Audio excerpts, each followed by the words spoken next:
I'm Krista Seiden. Welcome back to the Google Analytics Reporting video series. Today, we'll cover a few data questions related to how your users are interacting with your website or app. We'll use the Google Merchandise Store demo account to find this data so you can follow along by accessing the demo account, linked in the description below this video.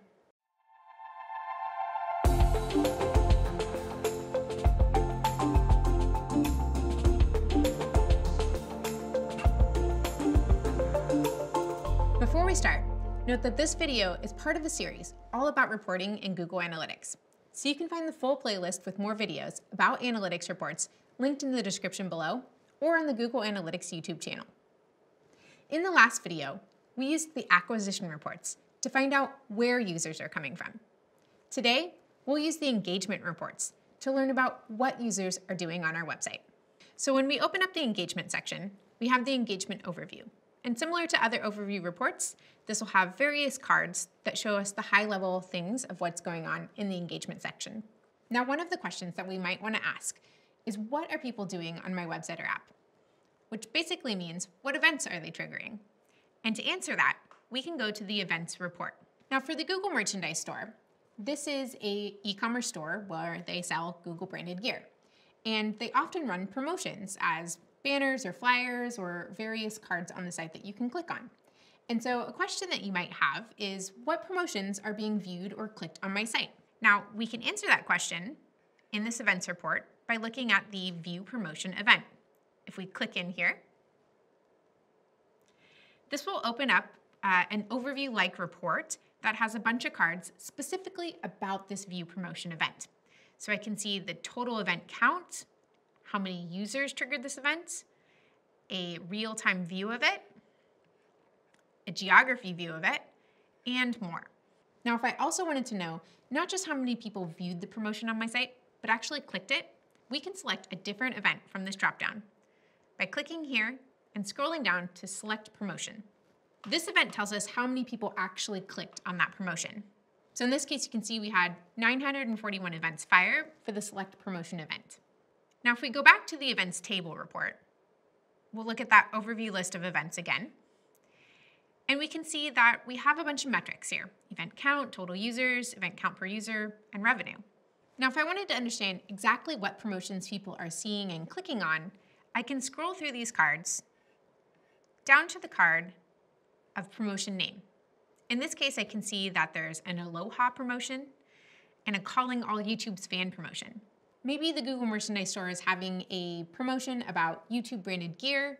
They have a banner on the site showing that, and people are actually clicking on this banner, in this case, the Calling All YouTube Fans banner, and coming to this page. Another question we might have is, what are my most popular pages on my website or app? To look at that, we'll go over to the Pages and Screens report.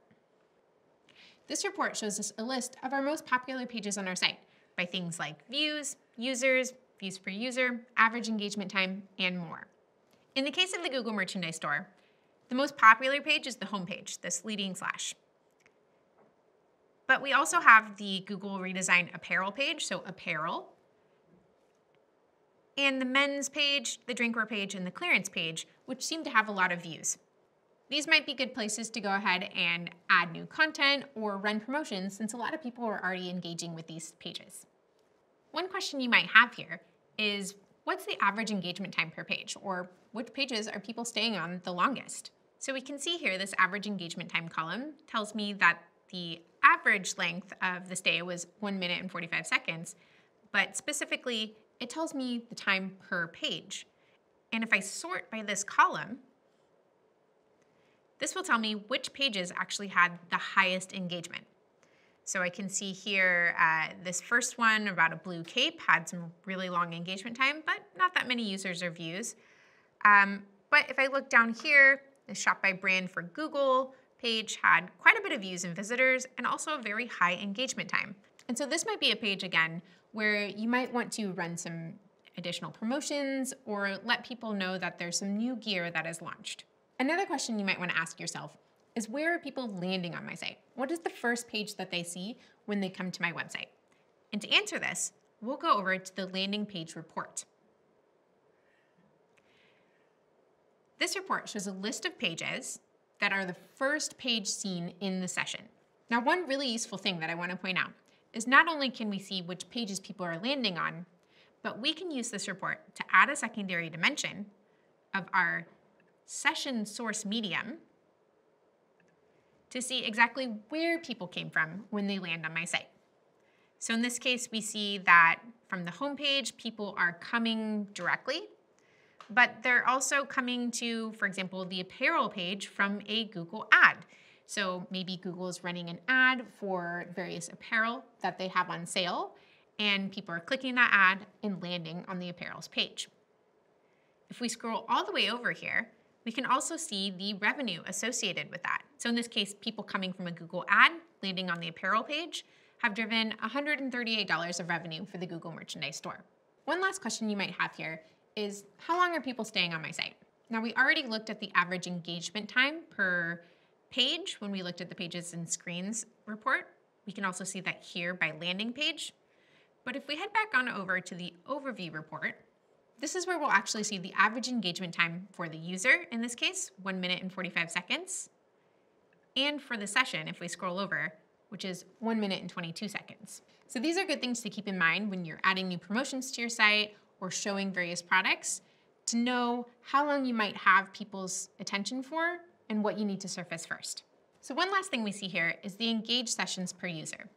Now, an engaged session is a session that lasted for at least 10 seconds, or had a conversion event, or had 2 or more page views. And this is Google's way of helping you understand essentially the opposite of bounce rate.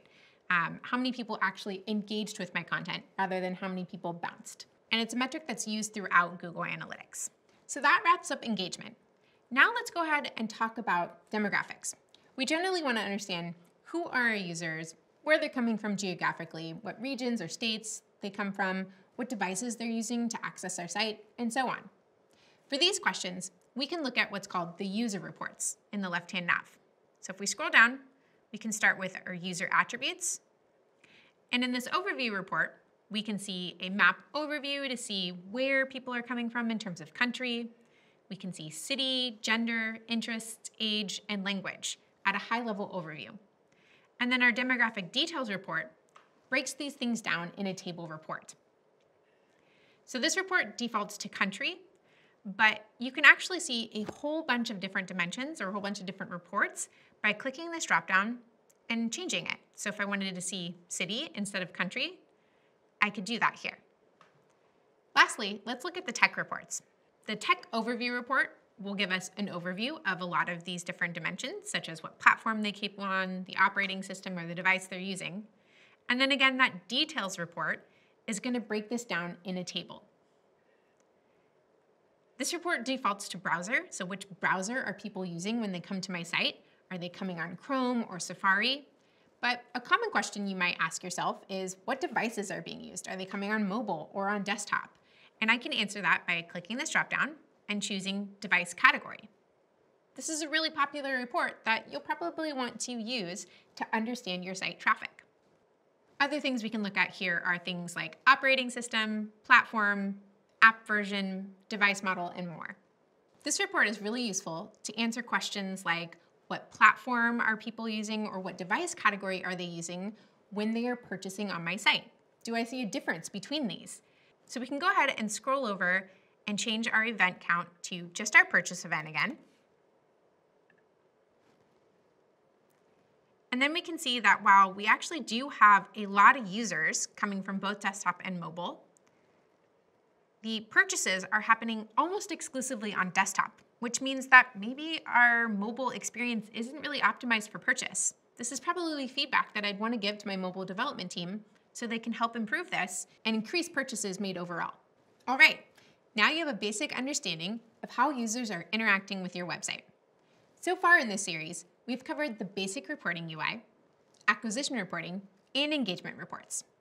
In the next video, we'll look specifically at e-commerce data to see what we can learn about the online store products people are browsing and purchasing. Happy measuring!